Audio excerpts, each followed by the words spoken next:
atau kita ngomong based on experience and knowledge. Iya benar juga. Sehingga pada waktu ketika orang mendengarkan, orang kan tahu kok. Jangan berpikir, buat saya adalah jangan berpikir bahwa audiens kita, peserta kita itu bego. So finally, did you apologize with the coach? Of course. Bagaimana cara kamu membuktikan bahwa kamu betul-betul capable di bidang itu? First, buat saya adalah bikin buku. Ya. Nah ini teman-teman.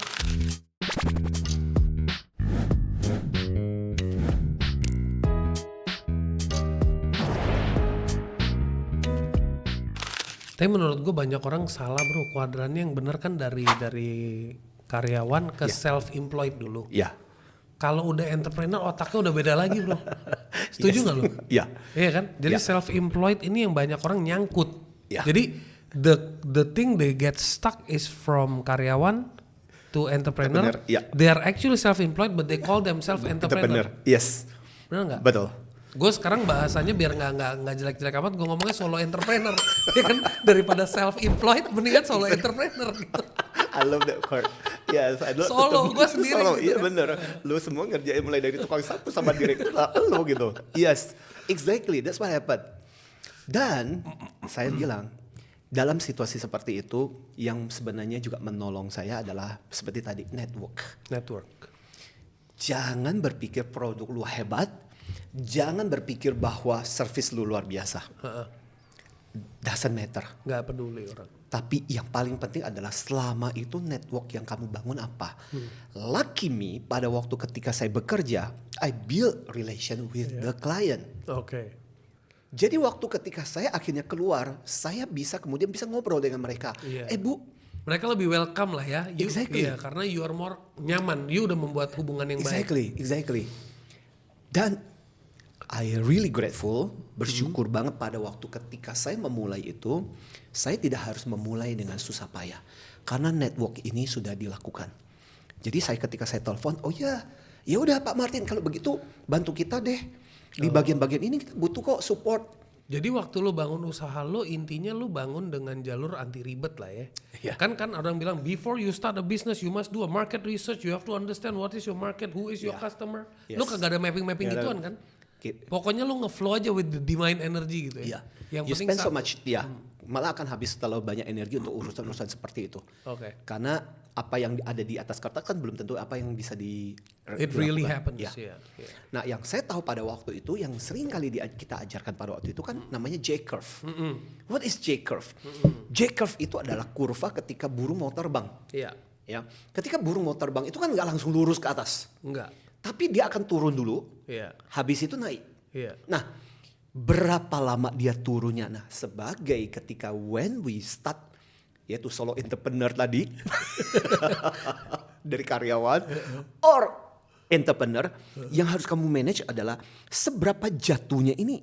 Ya kalau bisa jangan Jaraknya, kelamaan. Iya. Kadang-kadang ada yang nyungsep. Karena dia nyaman bro di bawah. Nyaman atas ketidaknyamanannya. Itu masalah besar. Exactly. Oke. So itu yang perlu di-manage. Nah, gimana yang harus di-manage seperti itulah yang sebenarnya harus dipersiapkan pada waktu bukan ketika kita keluar, tapi pada saat ketika kita memang udah berpikir mau solo entrepreneur tadi. Jadi kalau gue boleh tanya, lo establish company lo tahun berapa? 2002. 2002 menurut lo pada saat itu ya? Ya. Pada saat tahun 2002 Yes. itu yang namanya demand, maksud gue apakah lo lagi masuk di waktu yang tepat di mana kan semua itu tren. Kadang-kadang ada tren kan, ada masanya kan. Betul. Toto semua corporate bawaannya panggil trainers, Yes. panggil speakers. Ya. Ada saatnya they don't do it, ada saatnya they do it. Benar Ya, nggak? betul. Mungkin zaman dulu only the big corporates do that. Ya. The medium enggak. Ya. The small one apalagi. Terus ada fasenya lagi, selain big corporates, even medium corporates are adopting cara-cara itu untuk enhance skill employee dan teamworknya mereka. Setuju? Setuju. Oke. Ya. Jadi pada tahun 2002 itu waktu lo bangun itu, lo udah kayak menyadari landscape itu nggak? Ya. Jadi ketolong itu kan karena because saya berasal dari corporate yang sangat sadar peka dengan betapa pentingnya pembelajaran untuk karyawan kan. Ditambah dengan pembelajaran seperti itu, lucky at that moment saya nggak kepikir seandainya kalau saya memulainya sekarang. Karena kalau kita bicara tentang sekarang ini, pernah dilakukan pemetaan ini secara kasar ya. Ada sekitar 5.000 trainer profesional di Indonesia saat ini. Di Indonesia saat ini ada 5.000 trainer. 5,000. Itu lu belum lu ngomong based on mungkin just certification lah ya. Ya. Bener-bener dia trainer atau enggak lu ya. juga gak tahu ya. Ya. Jadi ada Yang trainer, mengaku. ya, Yes. trainer as certified, Ya. sama trainer beneran dua hal Ya. yang berbeda nih. Ya, betul. Jadi pokoknya mengaku sama yang memang bekerja sebagai, kita menyebutnya sebagai trainer profesional. Karena trainer profesional ada juga yang sebenarnya masih status kerja, tapi menyebutnya sebagai trainer profesional. Anyway, 5.000. Iya. Pada waktu ketika masa saya 2002 enggak sebanyak itu, saya yakin. Oke. So I start with ratusan kali, Bu. big name ada. Iya. Tapi pada waktu ketika saya memulai pada waktu itu relatively jauh lebih gampang, lebih mudah untuk membangun kesadaran baru muncul. So the demand is there. Bro, ini sedikit menyimpang ya, Bro ya. Sedikit menyimpang pertanyaan gua. Buat teman-teman yang trainer di luar sana, excuse me, this is just a curiosity question. Lu sebagai trainer, kalau di era itu memang di respect, tapi di era sekarang, Bro. Lu tau labelnya apa nggak sih pada umumnya? Lu bacot doang lu, lu bacot doang. Jadi my point is, gue pengen lu jelasin seberapa pentingnya eksistensi dan performance seorang trainer untuk ngebantu corporate and companies grow. There's so many label, agree. Malah hidup itu nggak cocoknya trainer, motivator gitu. And that's banyak memes seperti itu. And kita nggak bisa menyalahkan karena itulah faktanya yang seringkali terjadi. Makanya sangat penting ketika kita bicara tentang this industry, kita betul-betul harus bicara mengenai pada waktu ketika kita membawakan sesuatu, kan kelihatan. Ada yang ngomong dan at the end kemudian kita nggak ngerti lu ngomong apa sih sebenarnya. Atau ada yang ketika kita mendengarkan kita tahu bahwa dia ngerti tentang apa yang terjadi, tipsnya make sense, masuk akal, bisa dipraktekkan. Nah, challenge-nya terbesar sebenarnya di situ. Supaya kita nggak itu beraksi cuman bacot doang gitu. Ya. Memang sebenarnya challenge-nya juga adalah sebagai seorang trainer, do we live that value as well? To live that value. Menghidupi value-value yang dia punya. Iya, itu kayak misalnya contoh lu ngajarin tentang sukses, lu sendiri gak sukses. Nah, kacau kan? Susah. Nah, betul. Ya, kita bicara tentang financial freedom, kita sendiri gak financial freedom. Susah. Itu sebabnya saya merasa bahwa saya hanya mengajar dan akan berbicara dengan hal yang saya memang punya latar belakang dan kompeten di bidang itu. Dan memang gue kuasain banget. Exactly. Dan memang udah gue jalanin. Exactly. Yes, betul. Makanya kenapa saya masuknya di corporate. I work in 2 companies. Di Astra, di Anderson. From the companies, saya masih punya penghargaan. Pernah achievement untuk pencapaian-pencapaian di situ. Dan untuk mengatakan bahwa pada waktu ketika saya bekerja, I prove it. Gue berarti gue seorang profesional pun gue punya jam terbangnya. Exactly. Gue ada apa namanya prestasi. Exactly. Gue punya prestasinya. Ya. Dan itu yang akan membedakan kita, apakah kita cuma sekedar bacot atau kita ngomong based on experience and knowledge. Iya benar juga. Sehingga pada waktu ketika orang mendengarkan, orang kan tahu kok. Jangan berpikir, buat saya adalah jangan berpikir bahwa audiens kita, peserta kita itu bego. Mereka ngerti kok. Dan they kan bisa merasakan ini pembicara make sense, masuk akal, is good, quality, just so or ini this is bullshit one. Memang kadang-kadang ada orang yang kebawa dengan gaya menggurui. Ada yang nggak suka, ada yang suka digurui. Exactly. Ada yang nggak suka. Terus ada juga gayanya ya kayak gue lah, gayanya petantang-petenteng santai gitu ya kan, tapi nabok gitu kan. Exactly. Tapi ya udah yang cocok sama gue syukur, yang nggak cocok ya udah, that's not my market gitu. Exactly. Kan. Tapi the question tadi relate ke sedikit gue share. Gue setuju banget sih. I think it's a beautiful insight barusan you said that a true trainer, a true trainer should live their daily life with their values. Then only they can deliver the value well gitu. Itu gue setuju banget. Because I had a simple experience. before coming into the education, gua ngomong ini bener-bener representing banyak orang mungkin di fase gua waktu itu.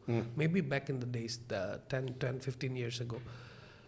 I knew kalau gue punya company gue harus scale up, harus mantep karyawannya, gue harus hire coach. Gue hire. Yes.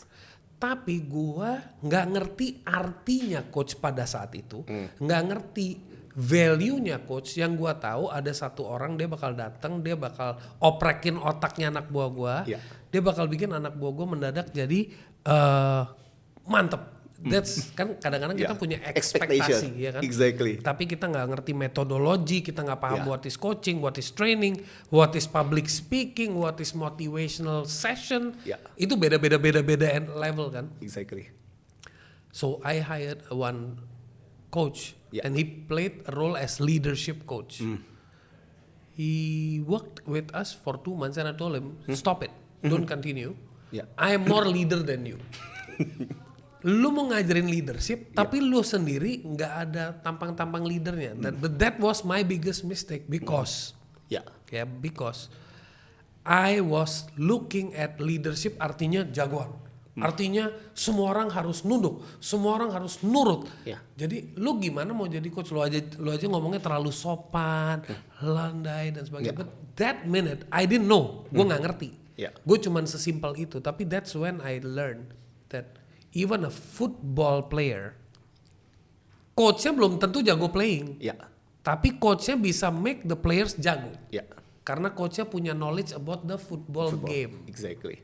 Itu yang gua learn. Okay, bro. Coming to the next question. Yes. So finally, did you apologize with the coach? Of course. Alright. Sempet bisnis lagi bareng sama gue. Oke. Udah mantep dia sih. Value proposition lo, bro. Pada saat lu bangun, lu udah ngerti market demand waktu itu momennya.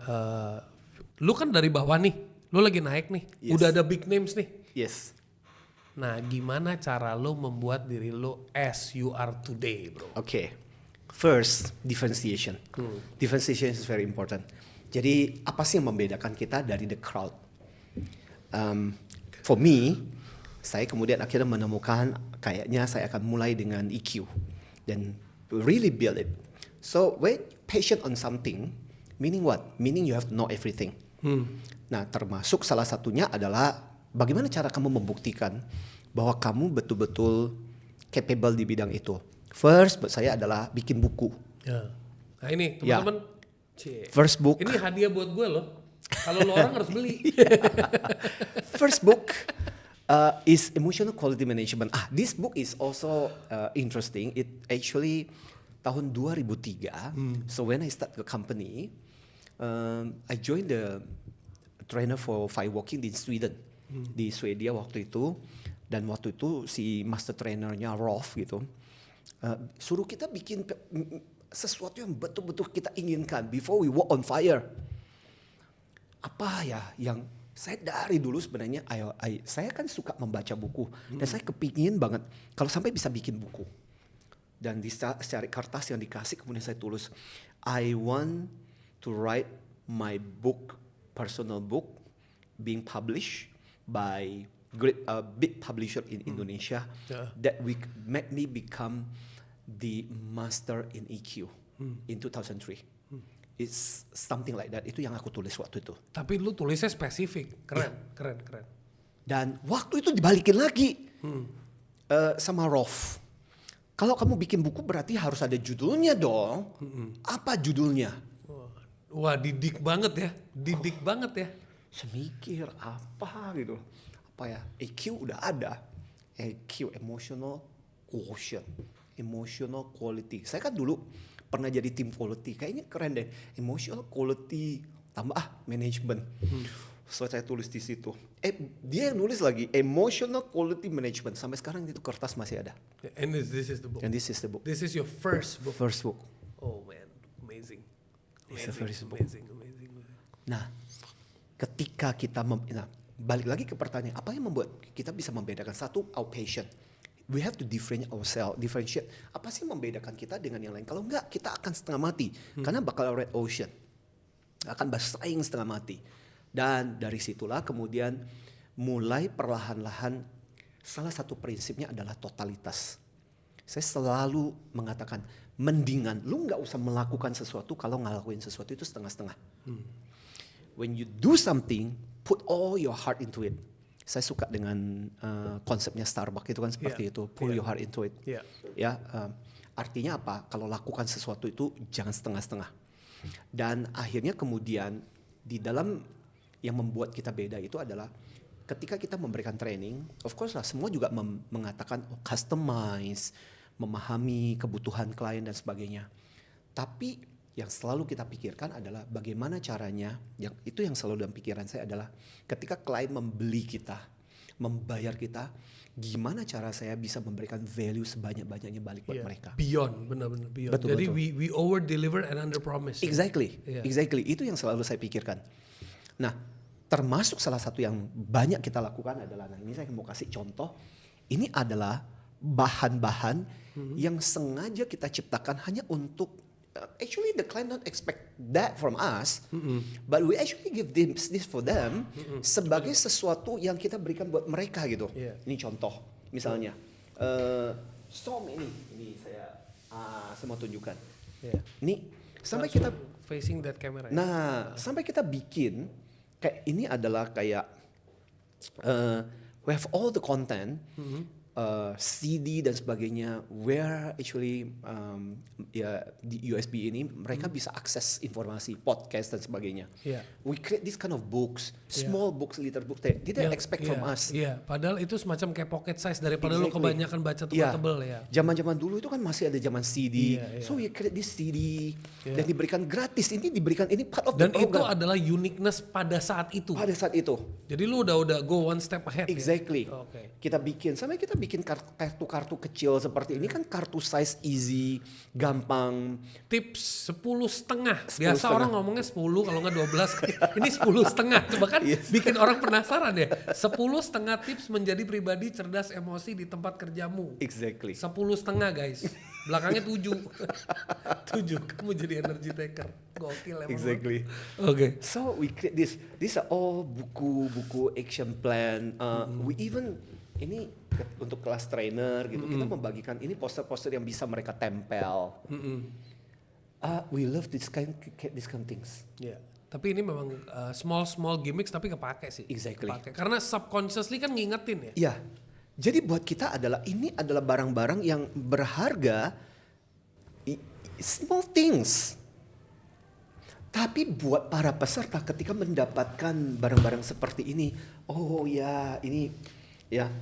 ini sesuatu yang tunggu, suka tuh yang belakang nih. Yes. If you want to learn, think about teaching it to others. Betul. If you want to learn, think about teaching it to others. Jadi kalau lu mau belajar sesuatu, kalau lu belum bisa ngajarin orang lain, berarti lu belum paham banget. Exactly. Jadi makin tajam, makin sering lu sharing ya. Jadi teman-teman kalau dia sering sharing, gue sering sharing, teman-teman lain sering sharing, itu bukan hanya untuk kalian, tapi untuk memantapkan diri kita ya. Betul. Keren. Ya. Nah, saya mendorong sebenarnya buat teman-teman yang berada di bisnis dan sebagainya, it's have to coming from our passion. Mindset kita adalah bagaimana over delivery. Apa sih selalu? I believe in every kind of business selalu sebenarnya ada nilai-nilai tambah yang kita bisa berikan. Cuma butuh kreativitas aja gitu. Bagaimana cara kita menyajikan buat klien? Menarik. And lucky we have klien yang sampai kadang-kadang kita merasa bosan dengan klien itu. Karena saking lamanya sampai kliennya kagak bosan-bosan sama lu udah mentok gitu ya. Mau apa lagi? Lu udah gue kasih semua gitu. Exactly. Yes. Ya, gue bisa paham sih. Kalau lu udah di fase mau apa lagi, lu udah gue kasih semua, itu artinya bukan lu yang lagi fokus sih, kliennya yang butuh banget sama lu. Ya, we are lucky. Karena apa yang menjadi bagian dari mindset itu, that's kind of attitude buat saya yang kita butuhkan when we run the business. Siap. Atau kita ngomong based on experience and knowledge. Iya benar juga. Sehingga pada waktu ketika orang mendengarkan, orang kan tahu kok Jangan berpikir, buat saya adalah jangan berpikir bahwa audiens kita, peserta kita itu bego. So finally, did you apologize with the coach? Of course. Bagaimana cara kamu membuktikan bahwa kamu betul-betul capable di bidang itu? First, buat saya adalah bikin buku. Ya. Nah ini Ya. teman-teman